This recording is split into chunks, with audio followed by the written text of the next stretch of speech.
Hello बच्चों, आज हम बीएससी फर्स्ट ईयर की इनऑर्गेनिक केमिस्ट्री पढ़ रहे हैं, जिसमें हमारा टॉपिक चल रहा है कोवेलेंट बॉन्ड। कोवेलेंट बॉन्ड में हमने पिछले कुछ लेक्चर्स में संकरण के बारे में पढ़ा है, संकरण के प्रकार के बारे में पढ़ा है और उसके आगे संकरण के sp से लेकर sp3 d3 संकरण तक के विभिन्न एग्जाम्पल्स समझे हैं। ठीक है, अब उसी क्रम में आगे आज हमारा टॉपिक है संकरण का ही जो रिमेनिंग पार्ट था और कुछ अलग अलग एग्जाम्पल और उसके साथ में संकरण को किस तरह से उसके ज्यामिति निर्धारित करेंगे संकरण के आधार पर, इसके बारे में हम देखेंगे।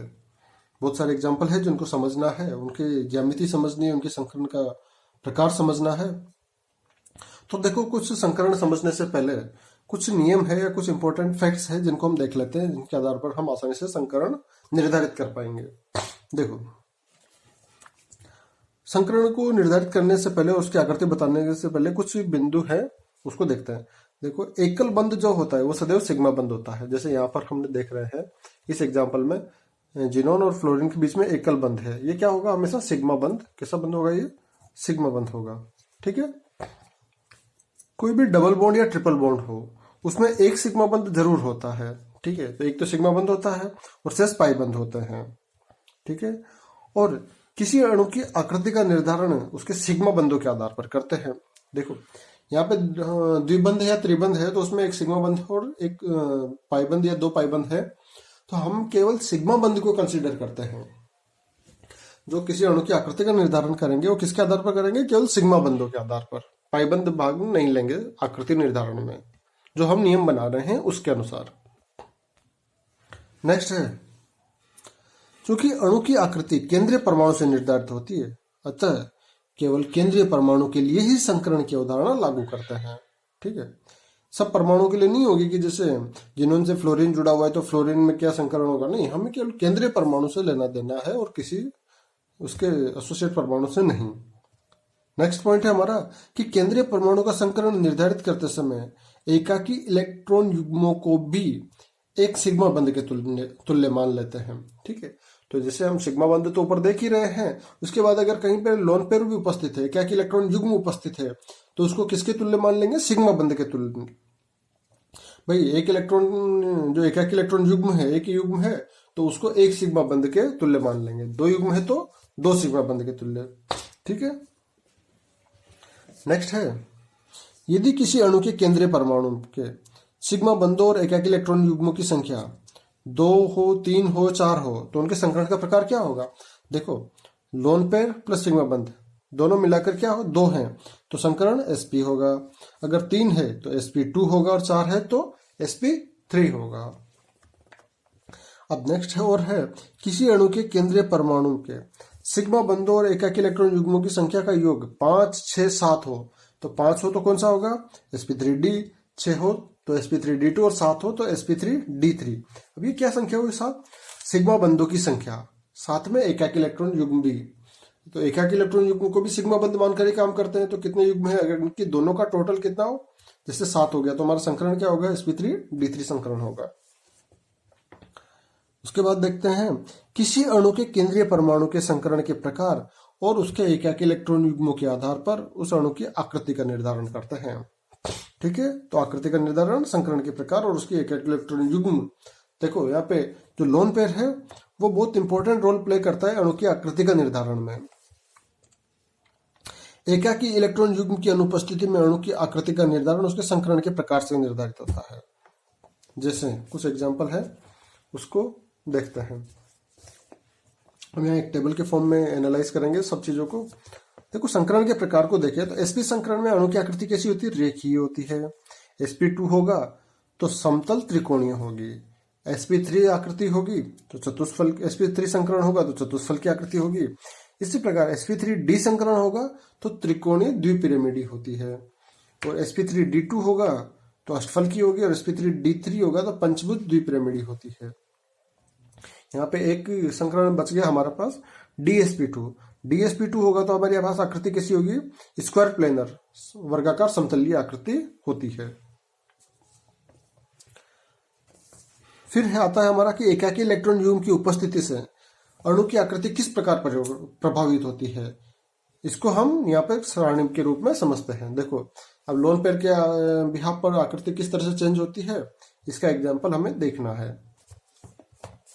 इसके लिए हमने निम्न फैक्ट्स काम में लिए, जैसे अणुसूत्र है, संरचना सूत्र है, उसमें सिग्मा बंधों की संख्या क्या है, एकाकी इलेक्ट्रॉन युग्मों की संख्या क्या है। अब सिग्मा बंध प्लस एकाकी इलेक्ट्रॉन युग्मों का योग क्या होगा, उसके आधार पर हम क्या करेंगे, संकरण का निर्धारण करेंगे, जिससे अणु की आकृति निर्धारित होगी। जैसे एक एग्जाम्पल समझते हैं, BeCl2 संरचना सूत्र क्या है, देखो बेरिलियम के दोनों ओर क्लोरीन व्यवस्थित है। अब इसमें सिग्मा बंधों की संख्या की बात करें तो 2 क्लोरीन 2 सिग्मा बंधों से जुड़े हुए हैं, और लोन पेयर, इसमें कोई भी लोन पेयर उपस्थित नहीं होता है, तो टोटल बंध कितने हो गए, 2। संकरण का प्रकार क्या हो गया, sp, ठीक है, और अणु की आकृति रेखीय हो जाती है। 2 बंध के लिए sp होता है, या यहाँ से भी ज्ञात कर सकते हैं कि देखो s और p इनमें कितने कितने कक्षक हैं, 2 कक्षक हैं, तो इस तरह से ये संकरण यहाँ पर इन दोनों का योग यहाँ पे कक्षकों की संख्या के आधार पर निर्धारित कर लेते हैं। इसी तरह से BCl3 है, BCl3 में 3 सिग्मा बंध है और एकाकी इलेक्ट्रॉन युग्म में 0 है, तो टोटल 3 बंध है। और यहाँ पर संकरण 3 से तीन किस में आएगा, sp2 में, क्योंकि 2 p के और 1 s का, तो टोटल योग, इसका योग क्या हो गया, 3 हो गया। इसकी आकृति कैसी होती है, समतल त्रिकोणीय इसकी आकृति व्यवस्थित होती है। इसी प्रकार अगर CCl4 की बात की जाए तो CCl4 में अणु में कितने सिग्मा बंध होते हैं, 4 होते हैं, जबकि युग्मित एकाकी इलेक्ट्रॉन युग्मों की संख्या क्या होती है, 0 होती है। तो टोटल सिग्मा बंध प्लस एकाकी इलेक्ट्रॉन युग्म कितने हो गए, 4 हो गए। अब 4 कहाँ आएगा हमारे पास में, sp3 में आता है, तो ये चतुष्फलकीय होता है। परंतु इसी का एक एग्जाम्पल समझते हैं, हम NH3 की बात करते हैं। अब NH3 में देखो संरचना कैसी होती है, नाइट्रोजन, हाइड्रोजन, हाइड्रोजन, हाइड्रोजन, और एक यहाँ पर क्या है, एकाकी इलेक्ट्रॉन युग्म उपस्थित है। अतः सिग्मा बंधों की संख्या कितनी, 3, एकाकी इलेक्ट्रॉन युग्म की संख्या कितनी है, 1, तो टोटल बंध कितने हो गए, 4 हो गए। संकरण कौन सा होगा, 4 है तो sp3 संकरण होगा, और sp3 है तो आकृति क्या होनी चाहिए, चतुष्फलकी होती है। लेकिन यहाँ पर आकृति चतुष्फलकी ना होकर कौन सी होगी, पिरामिडी होती है, ठीक है। यह आकृति कौन सी निर्धारित होगी हमारे पास में, पिरामिडी। इसका भी कारण क्या है कि जो एक कक्षक है वहां पर तो एकाकी इलेक्ट्रॉन युग्म उपस्थित है, और बाकी 3 कक्षकों से 3 हाइड्रोजन जुड़े हुए हैं, अतः 3 कक्षक तो पिरामिड के रूप में व्यवस्थित हो जाते हैं, तो इसकी आकृति कौन सी हो जाती है, पिरामिडी आकृति हो जाती है। इसी प्रकार H2O का एग्जाम्पल है। अब H2O के एग्जाम्पल में हम देखते हैं कि इसमें 2 सिग्मा बंध है तथा 2 ही एकाकी इलेक्ट्रॉन युग्म उपस्थित है, अतः कुल बंधों की संख्या कितनी हो गई, 4 हो जाती है, एकाकी इलेक्ट्रॉन युग्म प्लस सिग्मा बंध मिलाकर। तो इसकी आकृति किस तरह से होगी, देखो अब इसमें 2 sp3 कक्षक होते हैं, दो sp3 कक्षक में एकाकी इलेक्ट्रॉन युग्म उपस्थित होते हैं, जिसके कारण इसकी आकृति कोणीय हो जाती है, ठीक है। तो यहाँ पे आकृति का निर्धारण हो गया हमारे पास में, कोणीय आकृति हमें H2O की प्राप्त होती है। इसको हम समझ भी सकते हैं क्योंकि ये क्वेश्चन अक्सर एग्जाम में आते हैं। देखो यहाँ पे हम समझते हैं, जैसे CH4 था, इसकी आकृति क्या हो रही थी, 4 सिग्मा बंध है प्लस अयुग्मित इलेक्ट्रॉनों की संख्या क्या है, 0, तो टोटल 4 है। संकरण कौन सा होगा, sp3, 3 + 1, इसी का तो योग 4 हुआ ना, इसीलिए तो ये होता है, और चतुष्फलकीय होती है ये संरचना। परंतु अब इसकी संरचना की बात की जाए, इसी प्रकार से व्यवस्थित होते हैं। और इस तरह से अगर कार्बन की बात की जाए,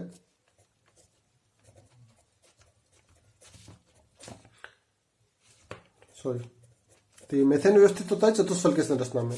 अब NH3 को समझाएं हम, NH3 में क्या होगा, 3 तो सिग्मा बंध प्लस 1 एकाकी इलेक्ट्रॉन युग्म, तो टोटल कितने हो गए, 4 हो गए। संकरण कौन सा होगा, वही sp3। अब यहां पर क्या होता है, देखो सेम वही चीज है,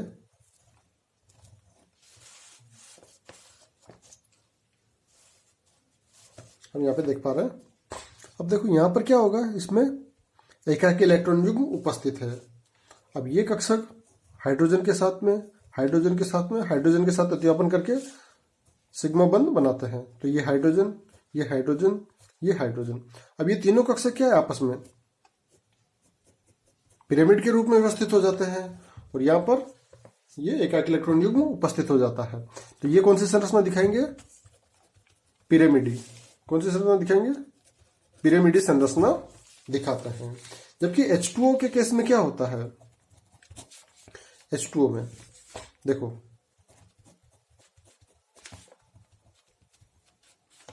यहां पर क्या है, सिग्मा बंध कितने हैं? 2 प्लस एकाक इलेक्ट्रॉन युग्म कितने हैं? 2, तो टोटल 4 है।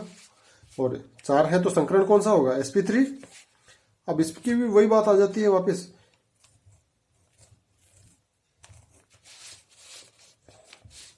ये हमारे पास में 4 चतुष्फल की व्यवस्था में व्यवस्थित होते थे, लेकिन यहां पर 2 तो एकाक इलेक्ट्रॉन युग्म उपस्थित है और ये 2 हाइड्रोजन अतिव्यापन करके sp3s अतिव्यापन करके सिग्मा बंध बनाते हैं। अतः यहां पर क्या होगा? देखो बात करेंगे HOH, एकाक इलेक्ट्रॉन युग्म इधर, एक एकाकी इलेक्ट्रॉन युग्म इधर व्यवस्थित होता है। ठीक है, तो इस प्रकार से ये कौन सा संरचना दर्शाता है? कोणीय। देखो एक कोण बन रहा है ना इन दोनों के बीच में, तो ये कोणीय संरचना दर्शाता है। नेक्स्ट देखते हैं NOCl। NOCl की बात करें तो देखो यहाँ पर नाइट्रोजन से ऑक्सीजन जुड़ा हुआ है डबल बॉन्ड से, और एक क्लोरीन जुड़ा हुआ है, एक नाइट्रोजन पर लोन पेयर उपस्थित है। तो इसमें भी बात करें तो 2 सिग्मा बंधों की संख्या कितनी होगी? 2, क्योंकि यहाँ पर भी ऑक्सीजन से 2 बंध से जुड़ा हुआ है, लेकिन एक तो पाई बंध और एक सिग्मा बंध। हमें कितने कौन से काउंट करने? सिग्मा बंध काउंट करने हैं। तो एक तो इस ऑक्सीजन के साथ में और एक इस क्लोरीन के साथ में 2 सिग्मा बंध है। एकाक इलेक्ट्रॉन युग्म कौन से है? ये नाइट्रोजन के उपस्थित है, 1 है। तो टोटल योग कितना हो गया? 3, और 3 है तो संकरण कौन सा होगा? sp2। sp2 है, साथ में यहाँ पर आकृति कैसी होगी? कोणीय। क्योंकि इसको भी वही देखते हैं, इसकी संरचना कैसी होनी चाहिए थी? sp2 है ना, समतल त्रिकोणीय होनी चाहिए थी, परंतु एक जगह तो एकाक इलेक्ट्रॉन युग्म उपस्थित है, तो इस वजह से ये क्या होगा? कोणीय। इसी प्रकार से नेक्स्ट हमारा एग्जांपल है HCN। HCN की संरचना में देखेंगे तो देखो सिग्मा बंधों की संख्या 2, 1 प्लस 1, और एकाक इलेक्ट्रॉन युग्म 0 है तो टोटल 2 है। sp संरचना होती है, रेखीय होता है इसकी संरचना। अब आता है हमारे पास नेक्स्ट एग्जांपल ClF3। ClF3 की बात करें तो हम यहाँ पे देखते हैं कि देखो क्लोरीन के साथ में 3 फ्लोरीन परमाणु सिग्मा बंध से जुड़े हुए हैं और उसके पास 2 लोन पेयर उपस्थित हैं। तो यहाँ पे एकाक इलेक्ट्रॉन युग्म की संख्या 2 है और सिग्मा बंध 3 है, तो टोटल 5 होते हैं। 5 होगा तो हमारे पास संकरण कैसा होगा? sp3d संकरण। और आकृति किस तरह से व्यवस्थित होगी इसकी? टी शेप में इसकी आकृति व्यवस्थित होती है। देखो ClF3 की आकृति देखते हैं हम। 5 कक्षक थे हमारे पास में। 5 कक्षक किस तरह से व्यवस्थित होते थे? इसके त्रिकोणीय द्विपिरामिडी रूप से व्यवस्थित होते थे। त्रिकोणीय में एक कक्षक, दूसरा कक्षक और तीसरा कक्षक, ये कुछ ऐसा था, और 2 कक्षक, एक ऊपर और एक नीचे, इस तरह से व्यवस्थित थे। अब यहां पर तो ये कुछ इस तरह से व्यवस्थित होता था ना, Cl एक F, इस प्रकार से इसे व्यवस्थित होना था। अब देखो ये कहां पे व्यवस्थित होते हैं? बाकी 2 फ्लोरीन यहां पर, और ये क्या होता है? एकाक इलेक्ट्रॉन युग्म होता है। तो ये आकृति कैसी हो गई? एक टी नुमा आकृति होगी। इसको अगर यूं घुमा के देखेंगे तो एक टी बन रहा है, तो ये आकृति कैसी कहलाएगी? टी शेप्ड हमारे पास में ClF3 की संरचना प्राप्त होती है। इसी प्रकार हमें XeF2 की आकृति की बात करें तो XeF2 में सिग्मा बंधों की संख्या देखेंगे 2 और एकाक इलेक्ट्रॉन युग्म 3 उपस्थित होते तो टोटल 5 होंगे। और बंध कौन सा बने? संकरण कौन सा होगा? sp3d। अब sp3d की आकृति कैसी होती है? sp3d की आकृति वैसे तो त्रिकोणीय द्विपिरामिडी होती है, तो इसको यहाँ पे समझते हैं हम। देखो त्रिकोणीय द्विपिरामिडी बना के देखते हैं एक बार। ये त्रिकोण, तो ये तो त्रिकोण बन गया, और द्विपिरामिडी में एक ऊपर और एक नीचे होता है, परंतु यहाँ पर 3 लोन पेयर उपस्थित हैं। 3 एकाकी इलेक्ट्रॉन युग्म में वो कहाँ व्यवस्थित हो जाते हैं? समतल पर। तो यहाँ पर तो ये व्यवस्थित हो जाते हैं और फ्लोरीन कहाँ जुड़ जाएगा? लीनियर पर। अतः ये आकृति कैसी होगी? इसकी एक रेखीय आकृति हमें XeF, देखो ये आकृति होती है।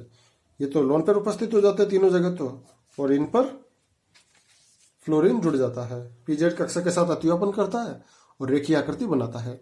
इसी प्रकार SF4 इंपॉर्टेंट एग्जाम्पल है हमारा। यहां से क्वेश्चन पूछता है, SF4 की आकृति के बारे में अक्सर क्वेश्चन पूछा जाता है। SF4 की आकृति की बात की जाए तो देखो यहाँ पर बंद की बात करें तो 4 तो सिग्मा बंद है और एक एकाकी इलेक्ट्रॉन युग्म उपस्थित है, तो टोटल 5 हो जाते हैं। अब 5 हो जाएंगे तो हमारे पास में इसका संकरण कौन सा हो गया, sp3d संकरण हमारे पास में उपस्थित हो जाता है। अब sp3d की आकृति कैसी होती है, वही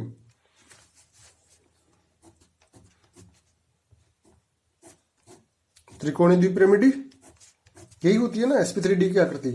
लेकिन यहां पर क्या होगा, एक अयुग्मित इलेक्ट्रॉन एकाकी इलेक्ट्रॉन युग्म उपस्थित है, तो ये एकाकी इलेक्ट्रॉन युग्म यहाँ पे उपस्थित है, बाकी फ्लोरीन फ्लोरीन फ्लोरीन और फ्लोरीन, इस तरह से 4 फ्लोरीन से जुड़ा हुआ है। तो ये क्या होता है, देखो कितने बंध बने, 1 2 3 और 4, और ये इस इलेक्ट्रॉन एकाकी इलेक्ट्रॉन युग्म के प्रभाव से थोड़ा सा विकृत हो जाते हैं। तो ये कौन सा संरचना बना के हमारे पास में विकृत चतुष्फलक संरचना प्राप्त होती है। उसके बाद नेक्स्ट एग्जांपल है हमारा PCl5 जो हम पहले देख चुके हैं, HCF4 देख चुके हैं, IF5 देख चुके हैं, SF6 भी देख चुके हैं, IF7 देख चुके हैं। चलो बाकी के सारे एग्जाम्पल हम पढ़ चुके हैं उसमें, और जो नहीं पढ़े थे वो इंपॉर्टेंट एग्जाम्पल हमने यहाँ पर डिस्कस कर लिए हैं। तो बच्चों ये हमारा संकरण वाला पार्ट अब कंप्लीट खत्म होता है, और इसमें फिर भी कुछ समझ में नहीं आ रहा है तो एक बार लेक्चर को रिवाइज करें और इसे जरूर समझने का प्रयास करें, क्योंकि यहाँ से क्वेश्चन डेफिनेटली आपके हर एग्जाम में आएगा ही आएगा। धन्यवाद।